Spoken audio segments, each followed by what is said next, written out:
You like this, right?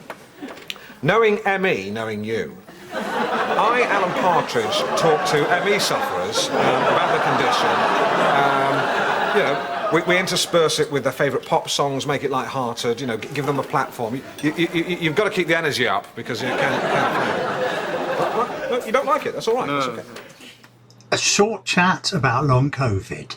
Hello, welcome back. I haven't done one of these for a while, so I think it's going to be a bit rambling, probably, because I haven't really planned what I'm going to say or how I'm going to say it or what I'm going to talk about or anything. Not that I usually do very much. So, update. So if you haven't seen my other videos about long COVID, I think I've done at least 2, maybe 3. Just to give you the background, I first had COVID either in December 2019, which I strongly suspect, although there was no test then, but I was hospitalised for a week, or in March 2020 when it was absolutely tested and shown that I did have it. And I started getting fatigue from, actually I was already fatigued in February, which is why I think I had it in December, because I started just a few times noticing being very tired after lunch, and it's continued to now. I've had some support. I was in a support group for 6 weeks online, which was very good, talking to other people and sharing experiences. I'm under a UCLH post-COVID clinic, who are very good and very nice and very professional and have nothing too much to offer, not in the way of medical actual treatment anyway. They have advice, and from being under the community rehab team, which is sort of physio and occupational therapist led mainly. It's not so medical as such. There's lots of advice about pacing yourself and getting, even though you're fatigued, not pushing yourself, because if you're a sufferer of long COVID, you'll understand this. And it's a difficult one, because people will say, well, oh, you're just tired, so go on, push through, do as much as you can, build it up, and you'll be fine. You just need to get back to where you were. And there's some truth in that, because what I have found, and this I think is really good advice for people, is that I did become very deconditioned during lockdown. I mean, about a year or more of hardly any exercise. I've got quite bad respiratory problems, so they did get much worse, and at one point my breathing was so bad that I would avoid going out to empty the rubbish bin, even, to go to the end of the path in my front garden. That's how bad my breathing was. So that is one side of it, and I had to build up my exercise very, very slowly. I literally could only walk for about 2.5 minutes before I had to stop. Obviously I'm not normal. I've got sarcoidosis, asthma, and chronic obstructive pulmonary disease, so my lungs are pretty bad, but even so my breathing's become a lot better because I now walk about 1,000 steps a day. The fatigue is not really any better, so it's coming up to 4 years. It will be 4 years next March, and the only thing that's changed is I don't now have these endless swollen glands that I used to have, which was horrible. And I used to have endless, frequent a feeling of sort of having a virus, fevers and that sort of thing. That has pretty much gone away now, but fatigue, I have to sleep usually straight after lunch for an hour and a half to 2 hours a day, and that is on a background of not doing very much physically.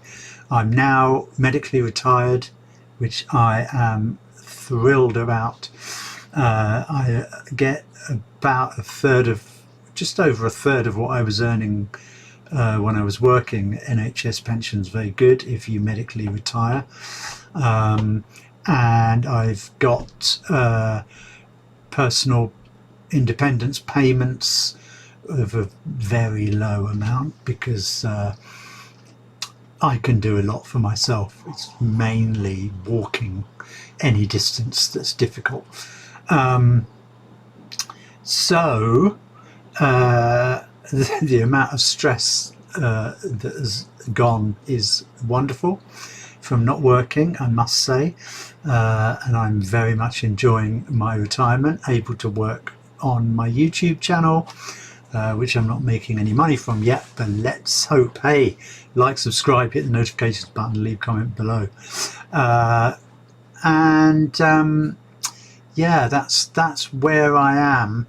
I was talking to a friend of mine who had glandular fever, and he had that about over 20 years ago, well over 20 years ago, and still struggles with fatigue. So it's definitely a real thing, and it's interesting really talking to him. I remember him having to rest in the afternoons. I didn't really understand it, and of course now I do. And it's important for people who don't know about long COVID or don't believe in long COVID, of which there are a lot of people, or there's other people that believe in it but somehow think, oh, it's psychological, you're depressed, you're whatever. I'm not depressed, I'm extremely motivated. I jump out of bed every morning because I want to get on with things and make videos and all that sort of thing. So I'm not depressed, I'm not unmotivated at all. But when the fatigue comes over you,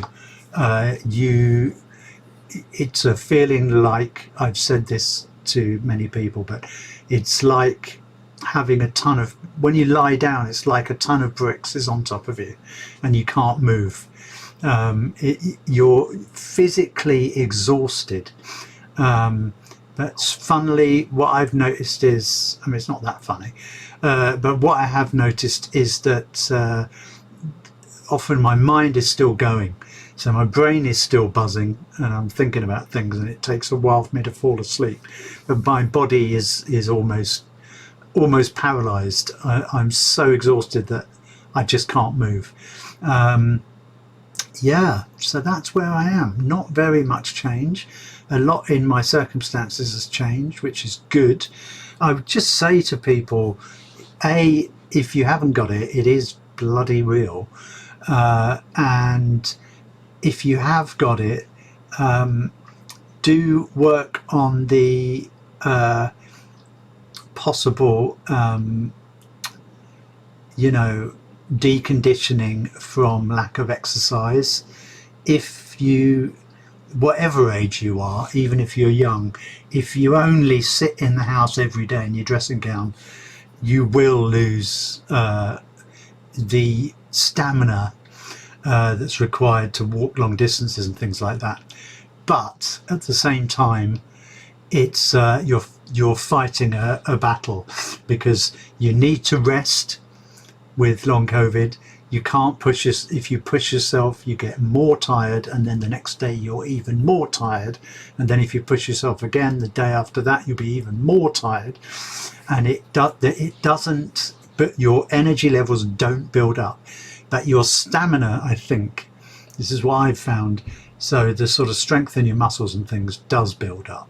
I can now walk further, without being as breathless. And even though it's still not great, it's a lot better than it was. There you go. So that's my little update. I don't know if I'll do any more of these videos unless it goes away, maybe, or gets worse or whatever. But it's been amazingly stable over what is now over 3.5 years. It's pretty much the same every day, weekday, weekend, whatever.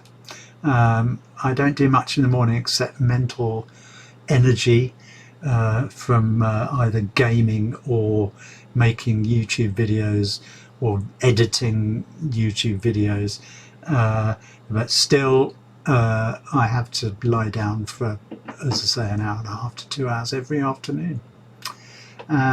You do adjust, and I'm just used to it now. Hopefully things will improve. Anyway, there you go, a short chat about long COVID. Hope that was helpful or interesting. Do comment below, because it's really good to hear from other people with long COVID, and I'd really like to hear from people who maybe don't believe in it or whatever, and we can have a conversation. But that's it. I will sign off. Thank you for watching. Don't forget to like, subscribe, hit the notifications button, comment below and share and all that jazz. See ya.